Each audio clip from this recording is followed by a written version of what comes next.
Welcome to Nourishing the Mother, an inspired conversation space between Bridget Wood and Julie Tenner on the journey of motherhood through the common thread of parenting, relationship, and sexuality as a path to consciousness. We keep our conversations honest, our experiences real, and our philosophies exploratory.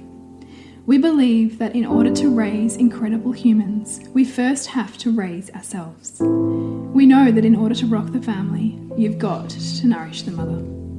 If you are here, you care about paving a path of conscious and intentional motherhood, connected with yourself and your gifts, and also illuminating your children in theirs so we may raise more whole humans who can impact this world in a more humane way.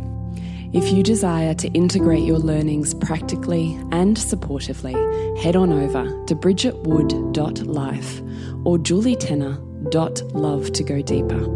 And for all live-streamed pre-release podcasts and all our free content, head over to our free Facebook group, Nourishing the Mother with Bridget Wood and Julie Tenner. We are Julie Tenner and Bridget Wood, and we are so grateful you're here. Hello and welcome to Nourishing the Mother. I'm Bridget Wood. And I'm Julie Tenner. And today's podcast is Isolation and Loneliness, Part 2. And the reason we decided to do a part 2 was because we jumped off that conversation and went, there was this whole piece we didn't feel like we got to talking about. So that's where we want to dive a little bit deeper and look more at identity and our own experiences of isolation and loneliness in motherhood that perhaps you can resonate with or see yourself in, and hopefully find some light in how to move forwards for yourself.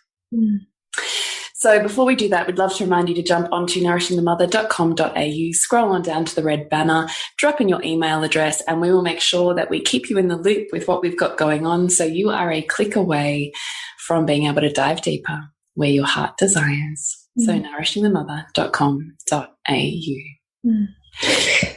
I do. You cannot have any conversation, I think, about that overwhelming sense of isolation and loneliness, particularly in early motherhood, without addressing identity. And this is just something that I think I completely missed in my own experience of being a first-time mother, because it's just never really something that you get your hand held through, right? Like this rite of passage that is... even spoken about. Or even spoken about, yeah, exactly. I mean, handheld would be nice. Spoken about would be just the basics, you'd think. But, right. I mean, I think we all certainly have that intuitive sense that we're moving to, across a threshold. And I know I wrote about it at the time, I sensed it. But without something holding you in it, it can just feel like you're being consumed. And everything that you thought you were, you maybe try to claw at, but it's not you. It's hard to touch into that person anymore because you're transformed. You can't be that. You can't be her. And I mean, I certainly remember when I went back to my corporate work, and it was like you go back to the same job and you have your same cubicle and you kind of pick up some of the tasks that you were doing, and it's just like, oh hey, like Bridget's back, and you're like, I don't know. Who's Bridget?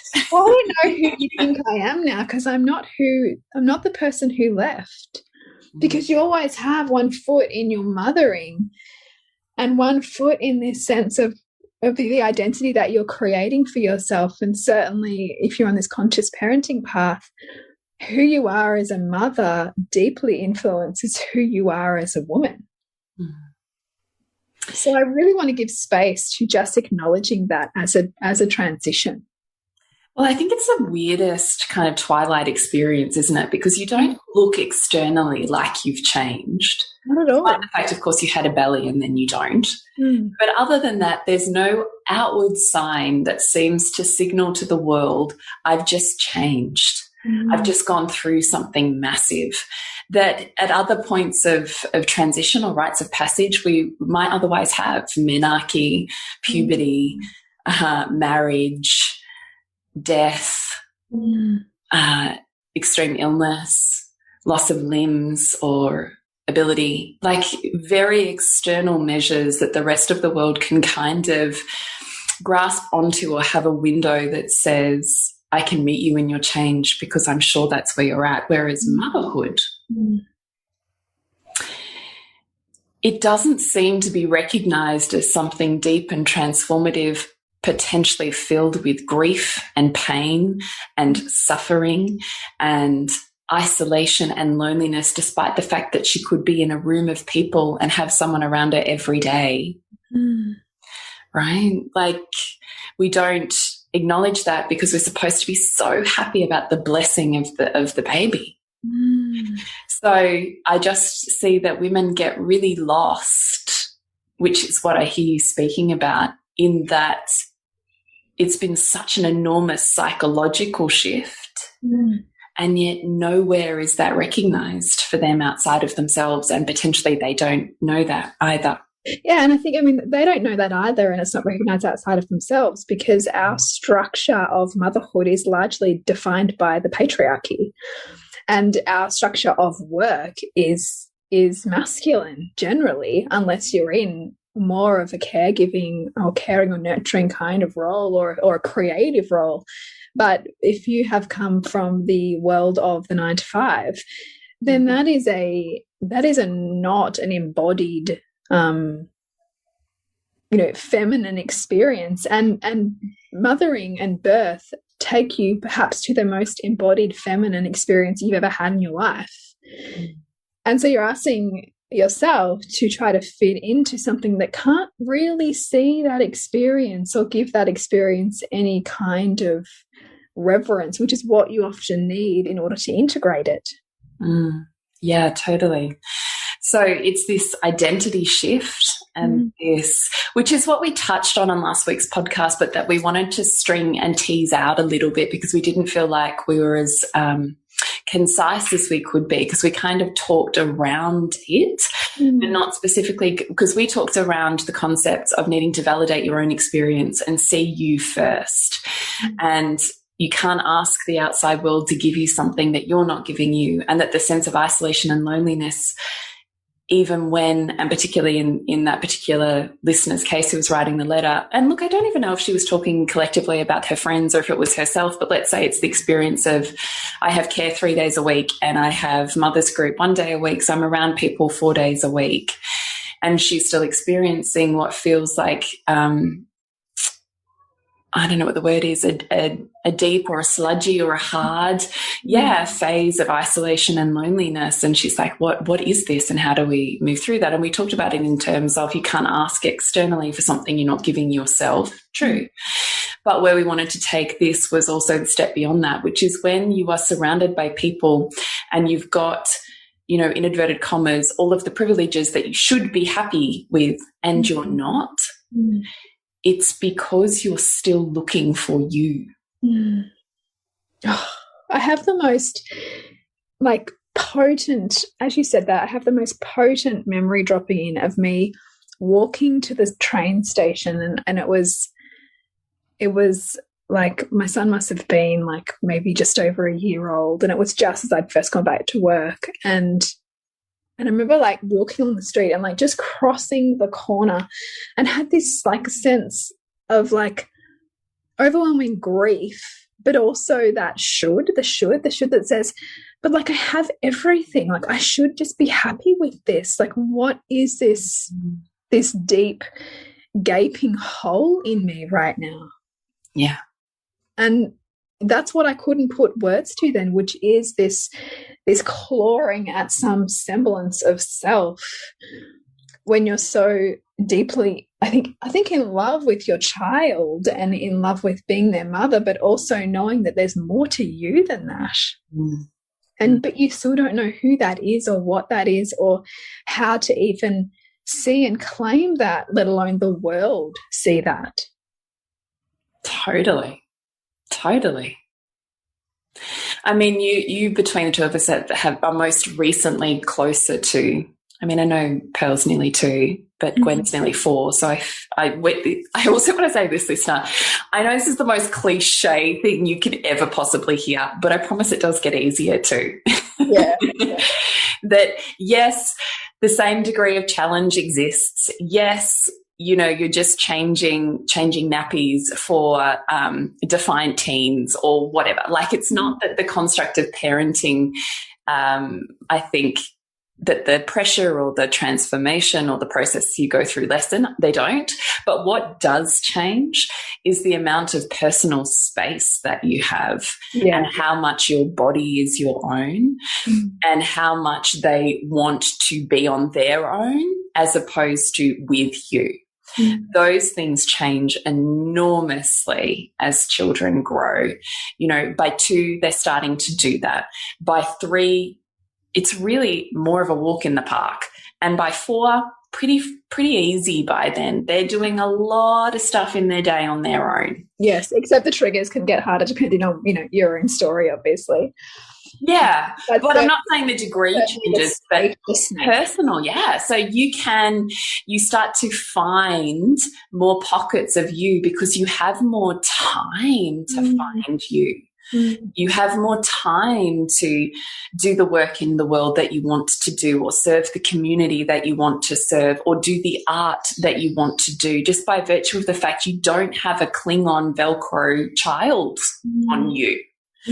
Not to say that you're not going to be dealing with tantrums, you are, but that's very different to 24/7 you're on my body. Yes, or, you know, 24/7 you're kind of ruling my day. Like, you know, you always have needs. It's like 10 minutes and that's all you get. Yeah. And I remember that. It's like you never get, like, every 10 minutes, like, look, Mom, whatever, I need a drink. Can you get the thing? I'm hungry. You know, like, every 10 minutes.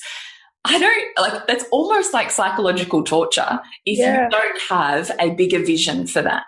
It's so true. That's such a great way to explain it, because, I mean, even as you're talking, I was thinking, yeah, like, what are those monotonous things? And yes, the mum is one. Yes, maybe the changing nappies constantly might be another. And for those things, when I can notice that an edge is coming up for me around it feeling overwhelming, or around it feeling like I'm feeling resentful, or I'm feeling suffocated by it, for me, I often ask, you know, how can I make this meaningful? Like, how can I make this something that I want to do, or something that I can expand into rather than tolerate?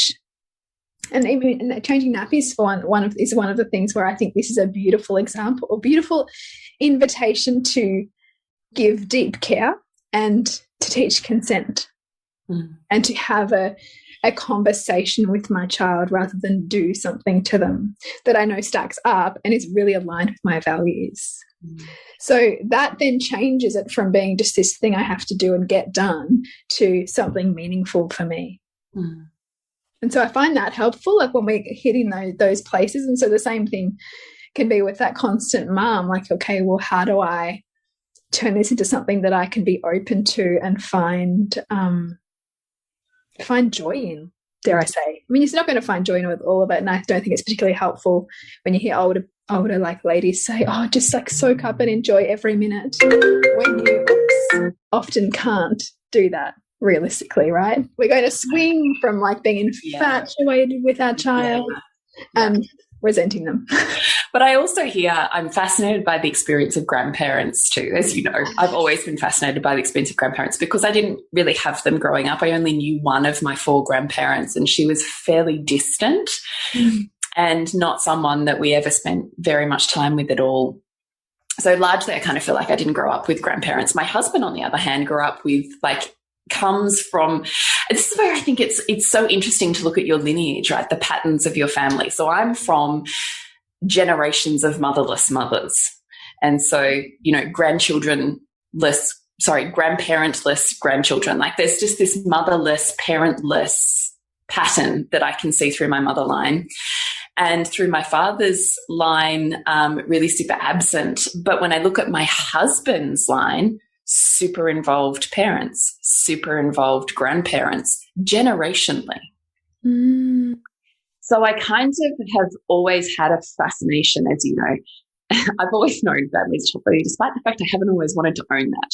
because I had so many labels on what that meant. But I have been fascinated for years, like a creeper, you know, kind of like a peeping Tom, watching my friends, even growing up, that had or appeared to have these really well-rounded, intimate family relationships. Like I used to observe them. I can remember doing it at even like how do they do that? Yeah, right. And literally asking them, how does this work? And then as a teenager, literally gathering the evidence. How do they do that?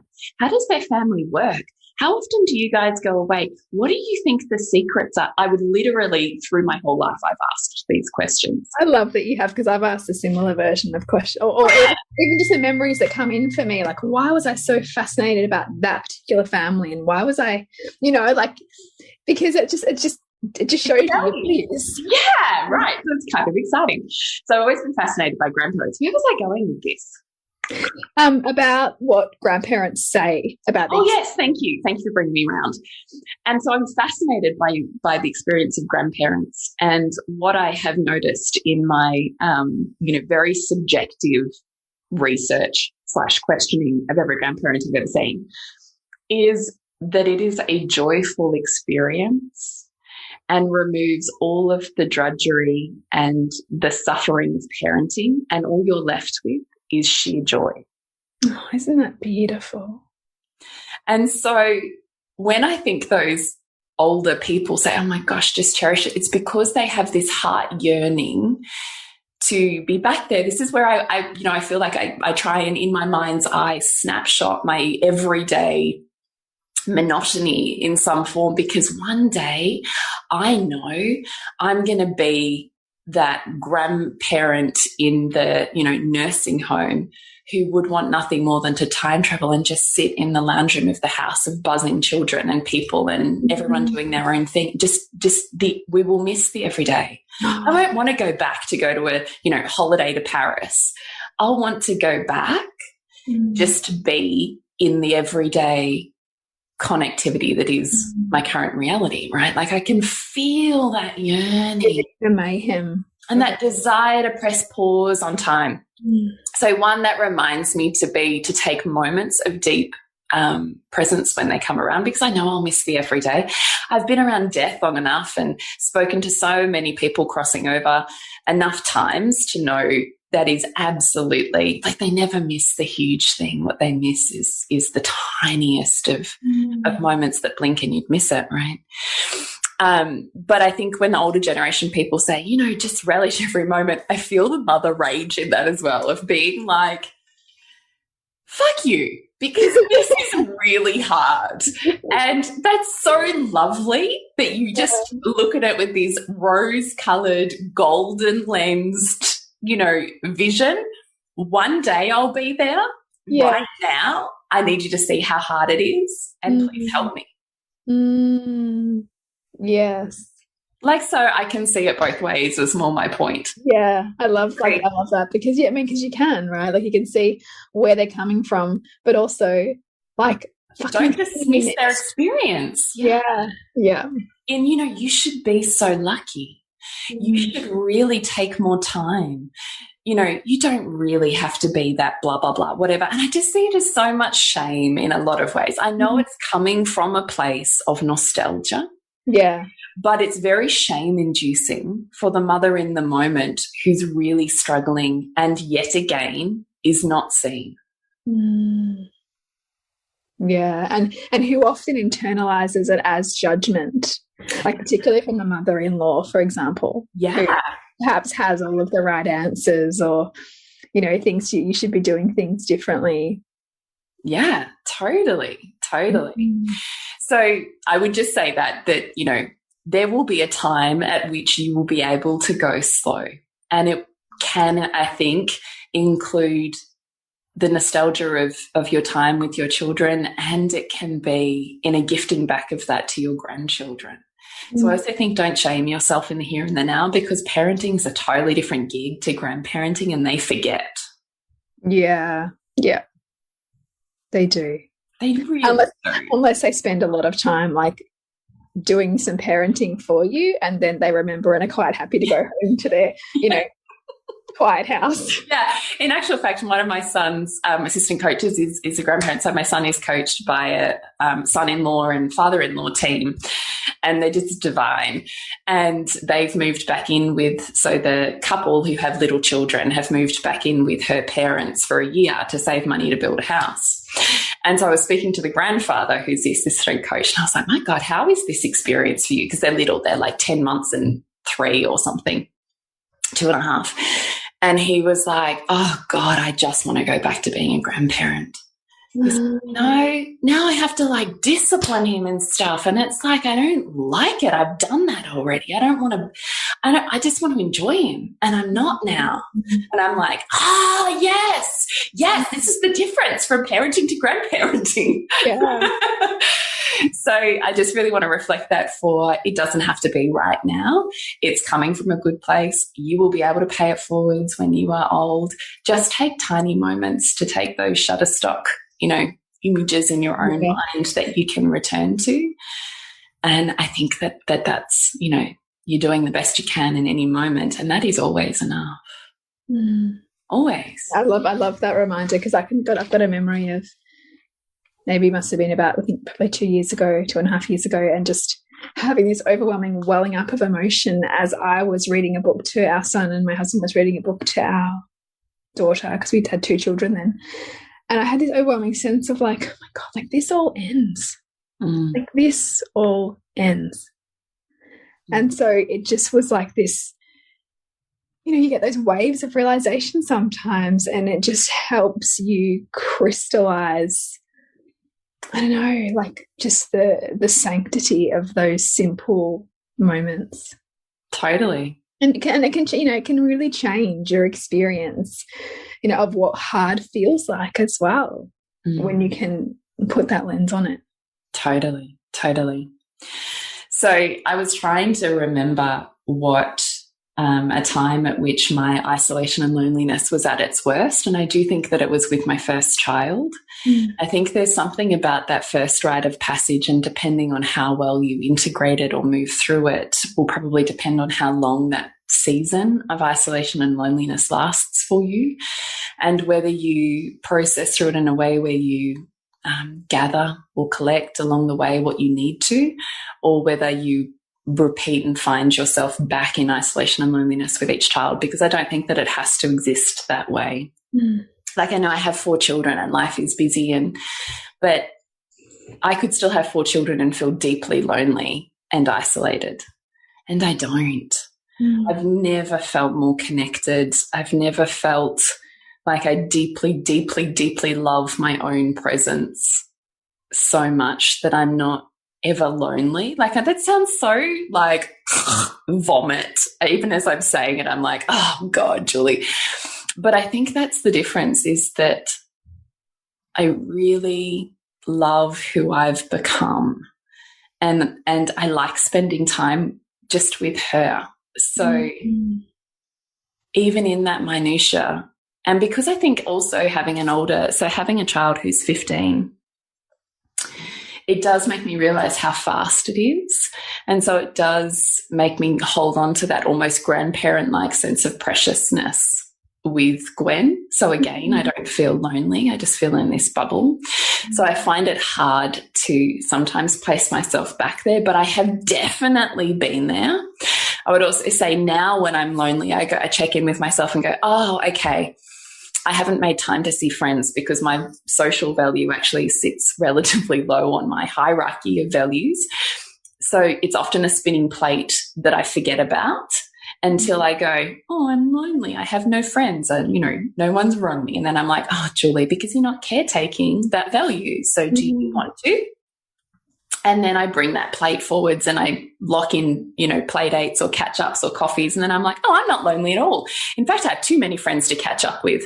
So I just think sometimes it can be a bit of a value shift, as opposed to no one gets me, I don't have anyone. Oh, what you don't caretake of withers. Yeah. So do you want to... And what you put focus on flourishes. So look for where you're flourishing. Like, look for something that is flourishing, because there will be something, because whatever we put energy to has to grow. And then go, okay, well, what would it be like to to also direct some of that flourishing kind of energy to the areas where I feel like I'm not. And sometimes it can be combining it too. Like even lately I've started training with boxing, and so it's like a mums and babies class, so I don't have to look for childcare or look for someone to take my kids, because they can be part of it. So I'm getting 3 values met. I'm getting presence with my kids, I'm getting my health and fitness met, and I'm getting social met. And so like that, 2 sessions of that just fills me up. And so it just means that there's not a lot of room for me to kind of collapse into that place of feeling isolated or feeling disconnected. I actually like super love that, because this is actually the thing that I love the most, and I see the difference of, is how can you hack the system? Like, it doesn't have to be I'm in service to my children, can't do anything for myself, or I need someone who takes my children and then I get to do something for myself. If you live that way, you are sure to end up with a burnout. Totally. 100%. And I think that that's actually where a lot of the resentment and overwhelm in motherhood comes from this sense of constantly feeling split in 2 directions. And this is also why you and I have really tried to focus on weaving our business within our motherhood, so it's not this thing. I mean, like we did a training this morning. We don't work our motherhood around business. We work our business around our motherhood. So like in Salt of Motherhood, you'll see me breastfeeding Pearl, or like, you know, one of our partners might pop in and check something, or, you know, it's just kind of how it has to roll, because that's what we choose. We choose that life of integration like that. Yeah, but even in the example you gave, it's not, oh crap, I don't have anyone who can look after my kids. I'm, you know, not paying for childcare, so I can't exercise. You've gone, how can I exercise? Not I can't, how can I? And then you've found something where you get to be wholly and completely you, as mother, as woman, as, you know, all of the things, and you're doing them all together. You will feel better, because the more things that you can do in one activity that tick more of your top values, actually the more energy you're going to be getting. Right. Totally. Like power packing. If you imagine that every top value of yours is like a power cord, and then you're choosing an activity where you're plugging in 3 power cords in one hit, that shit's going to give you energy faster than anything else. It's like even just recently, Jules and I caught up, and our 2 girls, Gwen and Sylvie, love playing together, and so they actually set up this play date. Sylvie was like, I want to see Gwen. So good. And so we set that up, and then you and Which is actually great, Bridget, because, you know, I actually am pretty shit at social stuff, right? Because it's not a top value. Yes. So I actually need my kids to do that. Thanks, kids, for that area of life. But it was great because the girls played and played and played and loved it, and you and I got to like chat and catch up on our friendship, and also talk work. And so like so many things got met in that intro. The one totes. So we can feel really fulfilled. Exactly.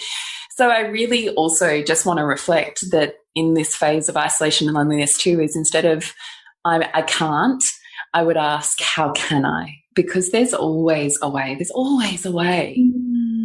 There's always a way. It's, you know, it's just removing all of the barriers you have, or all of the attachments that you have to the form that it's supposed to be in order to open up into what could actually be better for you, and a combination of all values rather than just 1 or 2. Yeah. And I think this is creative thinking, right? Which we're not really schooled in. We're really shaped by our own schooling system and by our culture. It's like an either or. Like there's always has to be some kind of trade-off. But this is like, but what about the and this and this? Yes, 100%. That is exactly it. So before we wrap up, I know we were going to only do this in a quick sort of podcast. I just wanted to reflect quickly our own probably experiences and where we found ourselves at, so that it was, perhaps you might see yourselves in our experience. So I can definitely sit with this listener who wrote into us from last week's podcast. With my first, so I had no friends with babies. So I was 24 when I had Heath. So none of my friends were pregnant or having babies at all. I had no mums who helped us. So both our mums were still working full time at that point.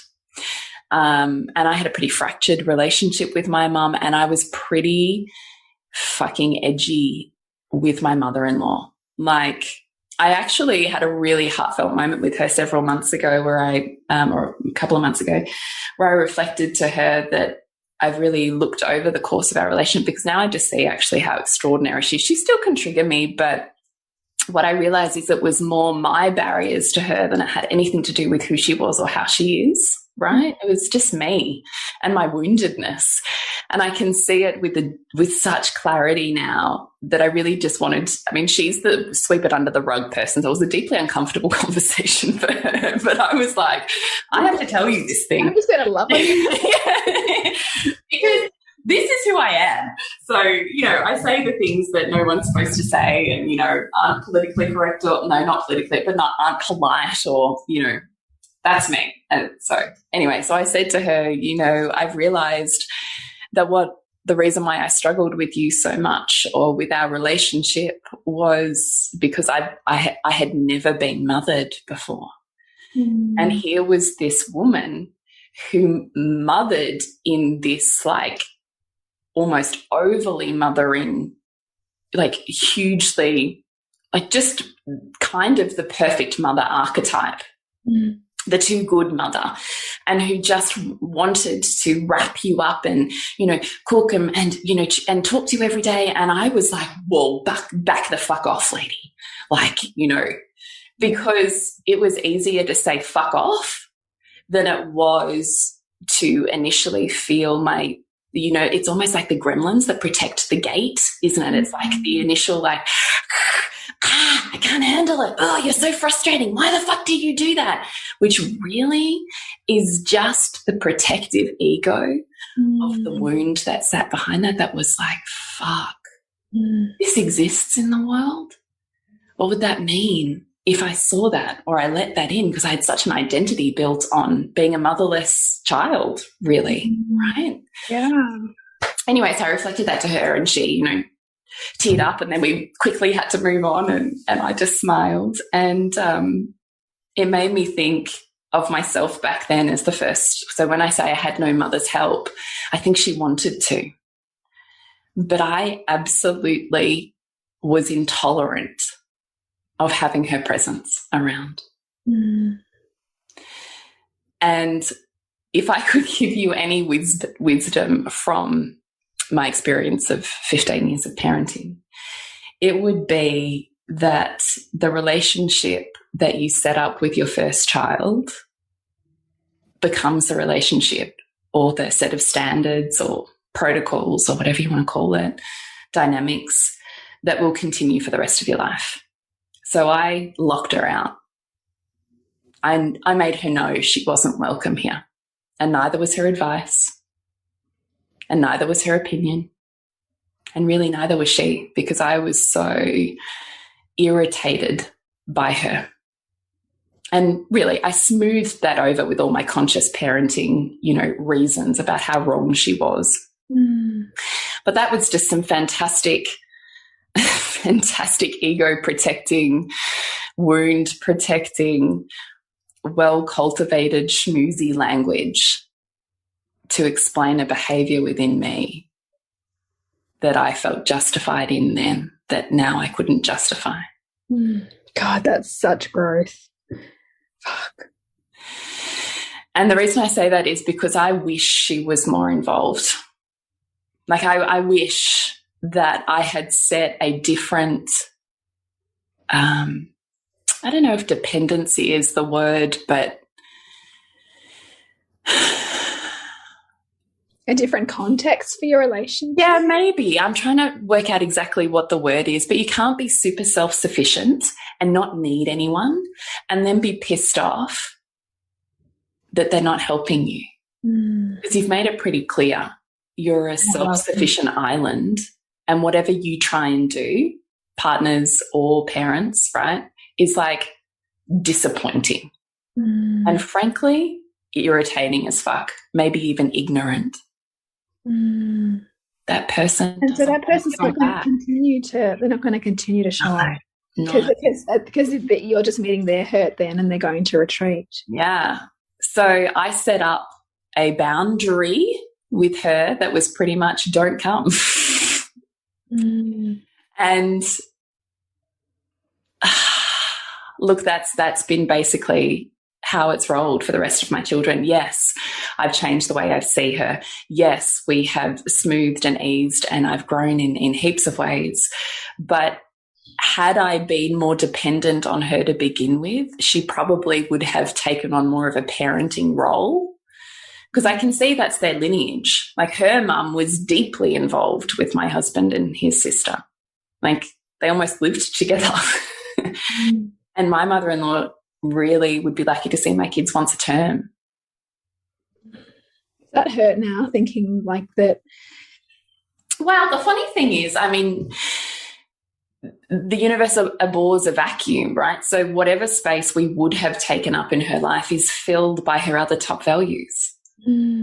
So I don't see that it's a disservice to her either, which, you know, she's going through some pretty major health challenges at the moment, and yet she doesn't need to depend on her children, so my husband and I, and his sister and her husband, because she has such a vast and wealthy social life. She has such a vast social network that she has invested in with the same exuberance that she would have invested in her motherhood, that it is paying her back tenfold, to the point where we don't have to parent the parent. Even in her time of suffering. There's no void there. So I also don't see it as a disservice. I can feel into my ache, and I was thinking more about your own hurt about the relationship. Yes. Paved the way for her with your children. Yes. That relationship. Yeah, it's a regret for me. So that's why I'm saying in here with, if I could give you any advice. However, me back then, if you were like me back then, so, you know, no friends with babies, no mums who helped, a husband who worked 7 a.m. to 7 p.m, didn't fit in with my locals mothers group, a baby who was fussy, probably had colic, never slept. Like, it was a key recipe for mental health collapse. And I don't think that that's a unique experience at all. No, I don't think it is. So me back then, though, was pretty sharp around the edges on what you were allowed to have to enter my world in, and where you were just not welcome. And particularly because of the vastness of my mother wound that I had not remotely reconciled, I just cut her out of my life. Turns out that, you know, what you run from, you run into, and what you bury buries you, right? So here's my version of it. I don't think that I would have listened to me now anyway. I think I would have been too smart. I would have had all the conscious parenting reasons that made her wrong and me right. I wouldn't have listened. I would have argued with you like an intellectual. And I would have made sure that I resourced myself to not need her. Yeah. And I can also see, I wonder, you know, sometimes even like, it's a bit of a random, but like Meghan and Prince Harry, you know, how essentially he's removed himself from his family of origin. I watched that and I looked at that and went, fuck, that could have been me, right? So she's just repatterning her family lineage story. Yeah. Only now she's roped him into it. Yeah. And and how much is he going to go on to regret that? But that could have been me, right? Like, Nick's come from an establishment of well-integrated families, and I haven't. And I pretty much want to tell anyone to fuck off in a parenting structure. So I could have done that. I could have I think the power we have over our husbands, particularly, or our lovers, particularly our parents, is enormous, to the point where we can fuck some shit up. Yeah, it's really, really true. And I think, you know, I think mothers of sons know that. Yeah, totally, right? So I also at the same time am really grateful for myself that I had enough vision that I knew I had a problem. And I have every year worked on that fucking mother wound every year of my life. And so I can stand here and say I have a really beautiful relationship with my mother-in-law now. But I also have grown children and we're so busy. I also just don't need her either. So it's not the same as it was back then. But back then with baby 1 and 2 and 3, I would have loved help. I would have loved it. But I hadn't set up the framework or the relationship that would support and nourish and flourish that. Or the softening, because that's what we're really asking our listeners to do is to take a moment to soften into what it might be like to let people in. Totally. Totally. And what are the reasons why you can't? Yeah, and letting go of your own self-righteousness. Like, fuck.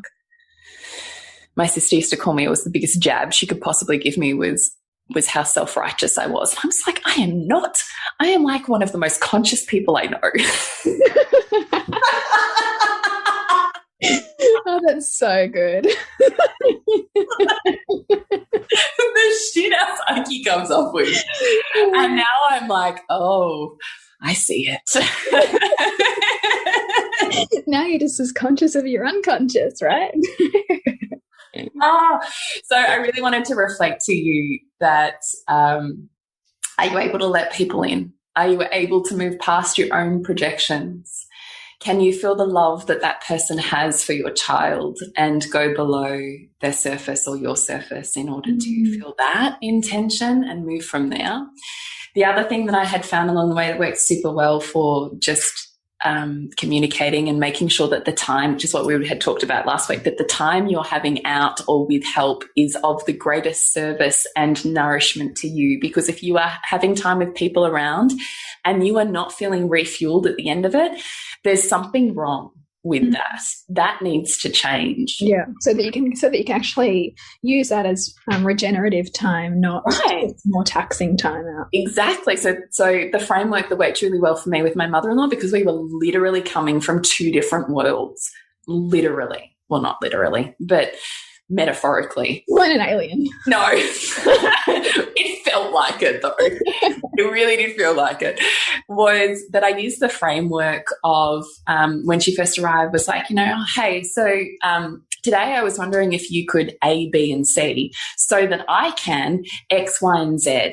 That would make me feel so amazing if I could get that done today. And just giving her direction on how I saw her role and what role I wanted her to play, particularly when she entered my space and my home, was wonderful for both of us. And she wanted to contribute to me. She didn't say that, but that was her desire. She wanted to provide something that left me better. So by me saying, can you do these things so that I can do these things, and she could see me doing those things or whatever, that made her feel really good too. So that format of, today can we focus on, today can you ABC so that I can XYZ was a game changer for me. That totally changed, because it wasn't easier or more restorative for me to have her or people, or like to have a mum around me was more triggering and taxing than it was helpful. But as soon as I used that framework, it made it way easier. The other one was often she was better and I was better if I left the house. So either she's come over and she was watching Heath and or Jade and playing with them, and I let her do her thing, be in her world, parent them the way that felt really good for her, and that she didn't feel like I was big brother. Yeah. All of the time.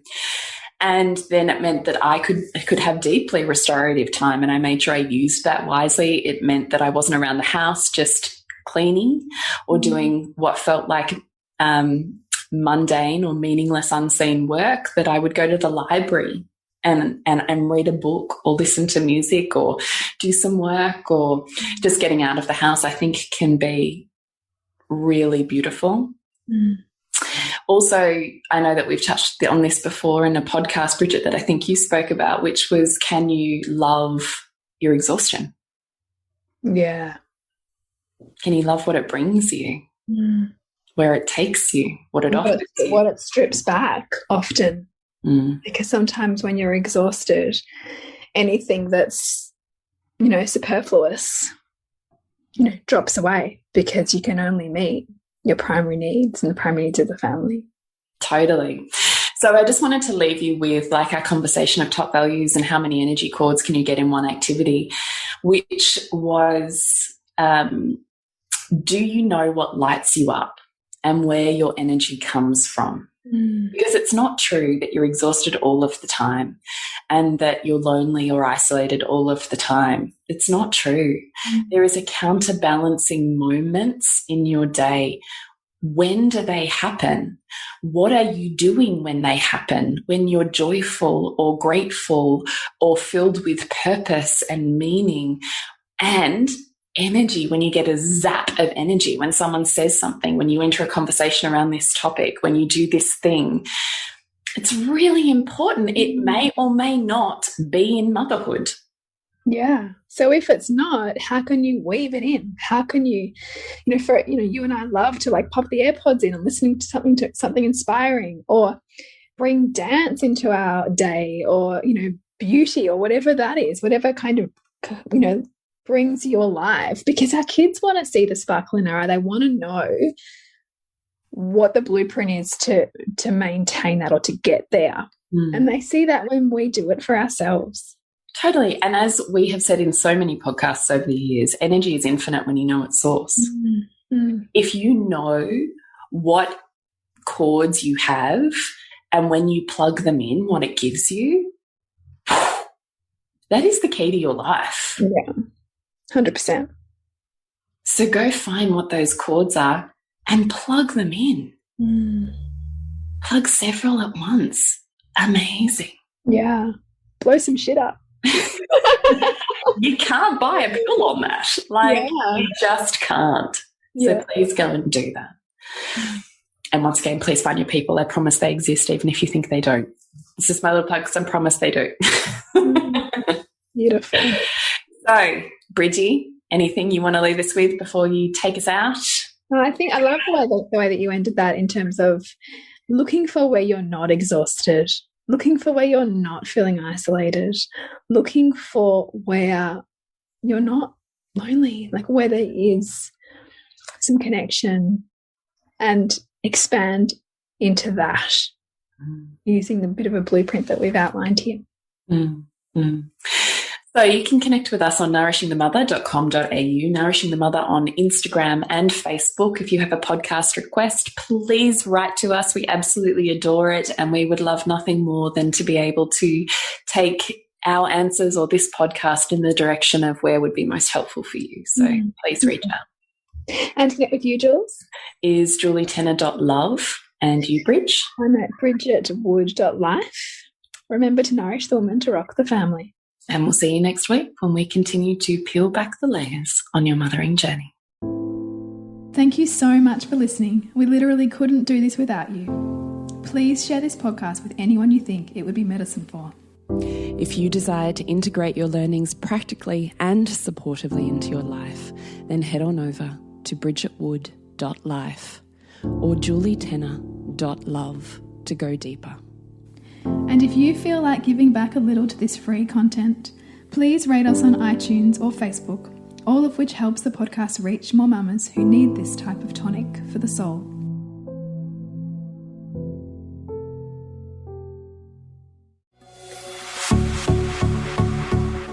This has been a production of TheWellnessCouch.com. Check us out on Facebook and join in the conversation on Facebook.com/TheWellnessCouch. Subscribe to each show on iTunes and check us out on Twitter.